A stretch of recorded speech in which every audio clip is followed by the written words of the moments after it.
भीम बाळ बोले मी महार वेडा. लहानपणीचे डॉक्टर बाबासाहेब आंबेडकर तापल्या उन्हामध्ये अनवाणी पायानं आपल्या शाळेतून घरी जात असताना रस्त्यामध्ये त्यांना एक गाडीवान भेटतो. बाबासाहेब त्याला विनंती करतात की मला तू गावी सोड. त्यावेळी नेमका काय प्रसंग घडतो याचं वर्णन महाकवी वामनदादा कर्डक यांनी या गाण्यामध्ये केलेले. ते कसं ते ऐका. थांबा हो थांबा गाडीवान दादा, पोर एकटा मी, भीमा माझे नाव राहिले दूरवरी माझे गाव.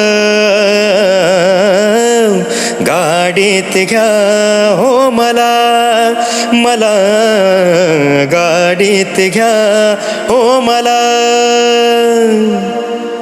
गाडीवान बोले जात सांग बाळा, दिसतो किती तू साधा भोळा.